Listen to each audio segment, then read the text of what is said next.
Kot vemo, so sile vektorska količina. To pomeni, da je pri njih poleg velikosti pomembna tudi smer sile.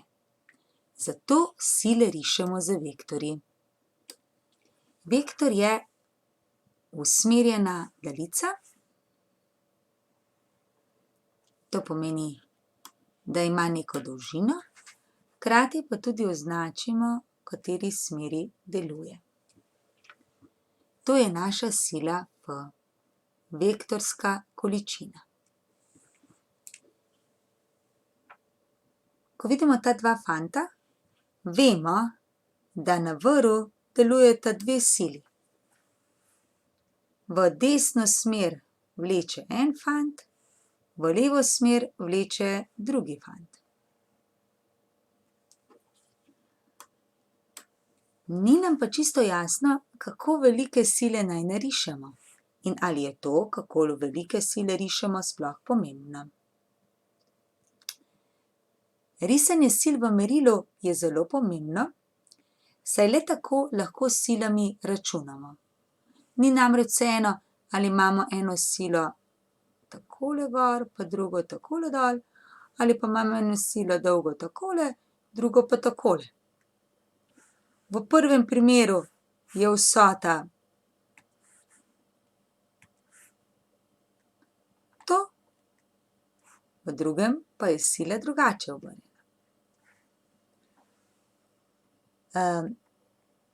Ker moramo pri računanju s silami vedno upoštevati tudi smer in njihovo dolžino, je zelo pomembno, da so sile pravilno usmerjene in narisane v pravem razmerju. Zato za risanje sil uporabljamo merilo. Podobno kot uporabljamo merilo pri risanju zemljevidov. Na zemljevidu imamo recimo merilo 1:50.000 in to pomeni, da recimo 1 centimeter na zemljevidu pomeni 50 centimetrov v realnosti. Podobno merilo napišemo tudi mi. Napišemo merilo, dvopičje in zraven 1 centimeter. Ne smemo napisati je enako, ker centimetri niso enaki newtonom, ampak narišemo 3 pike.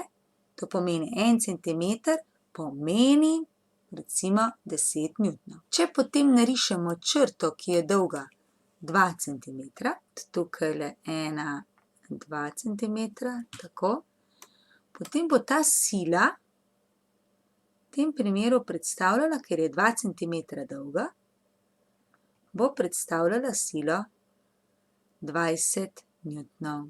Če bi narisali recimo silo dolgo 5 centimetrov, torej 1, 2, 3, 4, 5 centimetrov, bi v tem primeru pomenilo, da je sila dolga 5x10 50 newtonov. Lahko pa seveda izberemo tudi drugačno merilo. Recimo, da izberemo merilo, kjer 1 centimeter pomeni 500 newtonov. 2 centimetra v tem primeru, ker je merilo 1 centimeter 500 newtonov, pomeni 2x500 1000 newtonov. Torej imamo v prvem primeru 1000 newtonov veliko silo, v drugem pa 5x500, to je 2500 newtonov. Recimo, da vemo, da vsak od fantov vleče silo 500 newtonov, gremo in izmerimo, kako dolgo črto smo narisali. Če je ta črta dolga 5 centimetrov in predstavlja 500 newtonov, potem to pomeni, da je merilo v tem primeru 1 centimeter, 1 centimeter pomeni 100 newtonov.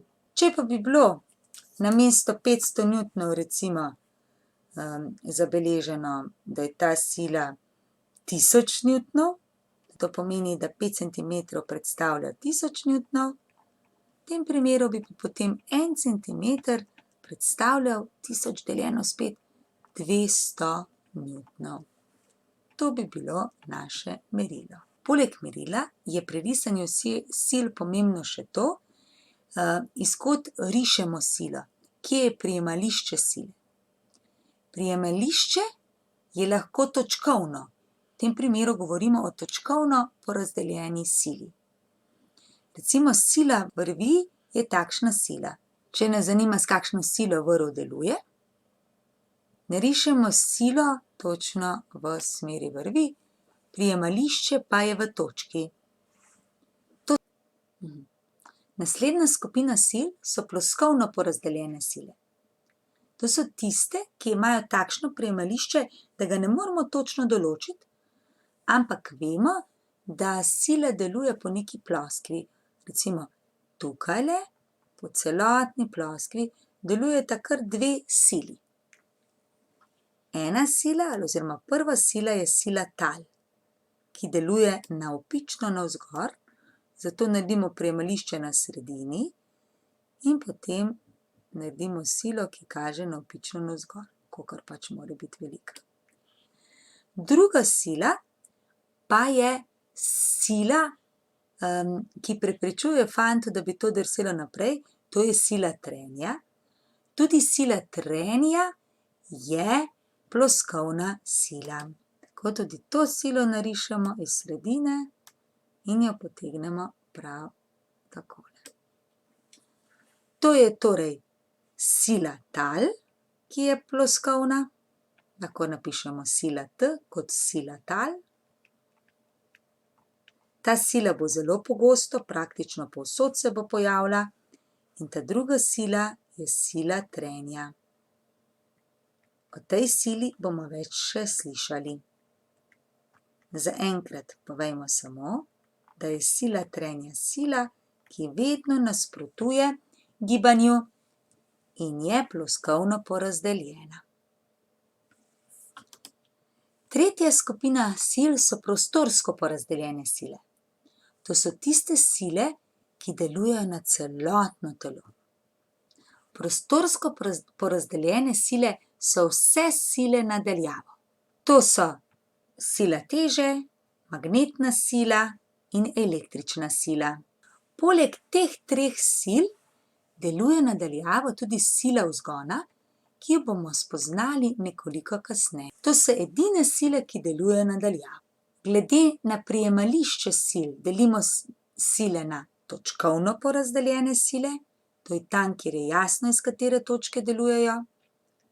Ploskovno porazdeljene sile, primer teh dveh sil sta sila tal in sila trenja.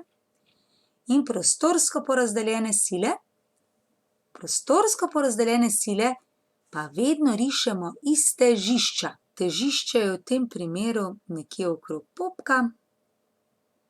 In sila teže je takšna sila, ki vedno deluje prostorsko. Deluje na čisto celotno telo, mi pa jo narišemo v težišču. Če imamo recimo pravokotnik, bo težišče na sredini telesa, torej pri sečišču diagonal, in bi silo teže narisali iz te točke dol. Če imamo nek krog, bomo risali iz sredine. Sedaj si bomo pogledali nekaj konkretnih primerov. Narisali bomo sile, ki delujejo na določeno opazovano telo, ki ga bomo vedno izbrali. Pri tem bomo pazili, da bomo izbrali primerno merilo, ga upoštevali in tudi upoštevali prijemališče sil. Najprej si za opazovano telo izberemo tega moškega, ki sedi na nek poseben način na stolu. Recimo, da je masa moškega 80 kilogramov. Katere sile sploh delujejo na njega? Vemo, da zagotovo deluje nanj sila teže. Kajti sila teže deluje na čisto vsa telesa na Zemlji. To, kar napišemo, če je masa 80 kilogramov, mi vemo, da 1 kilogram Zemlja privlači silo 10 newtonov, torej 80 kilogramov privlači Zemlja za silo 80 krat 10, to je 800 newtonov. Glede na to, da bomo morali narisati silo 800 newtonov, lahko že izberemo primerno merilo. Recimo, merilo naj bi 1 centimeter pomeni 200 newtonov. Merilo izberemo glede na to, koliko prostora imamo za risanje. Narišemo silo teže in jo tudi označimo, to je sila Fg. gravitacijska sila oziroma sila teže. Seveda to ni edina sila, ki deluje na našega možaka, ker če bi bila to edina sila, bi se možak mogel gibati dol. Deluje še ena sila, to je sila stola. Kako vemo, da je to sila stola? Ker je stol edina stvar, ki se ga možaka dotika, ni pa nobene sile več nadaljavo. Nadaljavo bi lahko bila še električna in magnetna sila, ampak teh dveh sil tukaj nimamo. Torej, potem pogledamo, katero telo se njega dotika. Dotika se ga stol in zato narišemo še silo stola. In sila stola in sila teže sta dve sili, ki sta po velikosti med seboj enaki, sta pa nasprotno usmerjeni. Če bi jih narisali kot vektorja, bi mogli pri enemu napisati minus, zato da povemo, da sta nasprotno usmerjeni. Sedaj pa poglejmo, katere sile delujejo tukaj, na to klado. Ponavadi skice ravno zato, da je lažje risanje, narišemo tako samo ravninsko, se pravi, kamen bil to, in potem je sila teže iz sredine telesa navzdol. Sila teže kaže navzdol. Druga sila, ki deluje na to, je sila tal. Že vemo, da sili teži vedno neka sila nasprotuje.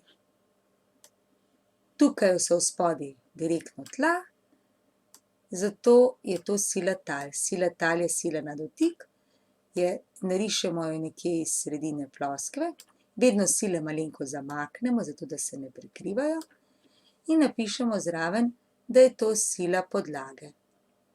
Ko bi bilo to ravninsko, bi bila sila podlage od tukaj gor. Za kakšen milimeter jo zamaknemo za silo teže, čeprav bi čisto teoretično mogle iti obe iz iste točke. Toda to niso edine sile, ki delujejo na to telo. Poglejmo še, kaj se še tega telesa dotika. Dotika se ga vrv. Zato bomo rekli, da nanj deluje tudi sila vrvi. Ne sila fanta v rdeči majčki, ker se ga ne dotakne, ampak sila vrvi. Sila vrvi. Na to deluje tudi drugi fant, in sicer jo potiska.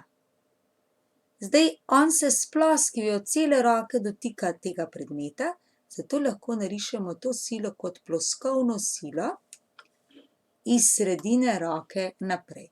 Tudi če on potiska iz obeh rok, narišemo silo samo iz ene roke. Recimo, da on deluje silo 1000 N.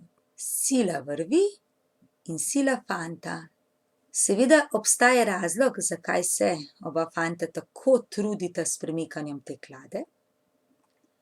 Premagati morata silo trenja, ki deluje med podlago in tlemi. Torej bi morali narisati še silo trenja. Silo trenja bi narisali iz sredine podlage. Kaj velja? Sila tal je po velikosti enako velika kot sila teže, glede na smer pa sta nasprotno usmerjeni, in sila vrvi plus sila fanta pa sta po velikosti enako veliki kot sila trenja. Poglejmo si zdaj še tega fanta. Tukaj bomo risali sile v merilu 1 centimeter naj pomeni 100 newtonov. Če vemo, da je masa stola 10 kilogramov in masa fanta na stolu 40 kilogramov, potem vemo, da je sila, s katero Zemlja privlači stol, velika 10 krat 10, 100 newtonov. Ta sila je prostorska sila, kot vsaka sila teže, narišemo iz sredine stola navpično navzdol, ker je merilo 1 centimeter je newton, bi morala biti dolga samo 1 centimeter. Poleg te teže deluje na stol dol tudi ta fant. Zdaj fant pritiska dol zato, ker ga privleče k sebi Zemlja. Če bi on bil v vesoljski postaji, kjer ni gravitacije, bi lahko stal na stolu, pa to na stol ne bi nič vplivalo. V tem primeru pa z isto silo, kot Zemlja privlači fanta, fant deluje na stol. Tudi njegova sila je ploskovna, saj stoji na nogi in silo bi narisali nekje na sredini obeh nog. Če je njegova masa 40 kilogramov, iz tega sledi, da je sila teže 400 newtonov, kar pomeni, da bomo narisali silo veliko 4 centimetre in bomo rekli, da je to sila fanta. Zakaj stol ne gre dol? Zato, ker je na podlagi in ima 4 noge. Skupna sila, ki pritiska dol, je v tem primeru 100 plus 400, 500 newtonov. To pomeni, da morajo tudi gor delovati sile, ki so v seštevku enake 500 newtonov. To pomeni, da bo na vsako od 4 nog delovala gor sila 125 newtonov. In še tam odzadaj, to je pa sila tal, ki se pač tokrat pojavi pri 4 nogah in se razdeli. Vedno mora veljati, da sile, ki kažejo na telo gor, da so enake sili, ki kažejo na telo dol. Tako bi izgledale narisane sile na stol. Sedaj si bomo pogledali še, katere sile pa delujejo na fanta, torej če vzamemo kot opazovano delo fanta. Zagotovo iz sredine telesa deluje sila teže zdaj pa je sila teže. 400 newtonov, dolga 4 centimetre in to je sila teže. Fant ne pade dol, zakaj ne pade? Ker na njega deluje stol. Zdaj ne delujejo tla, ker se ga dotika stol in zato bi navzgor narisali še enako veliko silo, silo stola. Sila teže in sila stola sta po velikosti enaka, vendar nasprotno usmerjena, zato pri eni naredimo minus.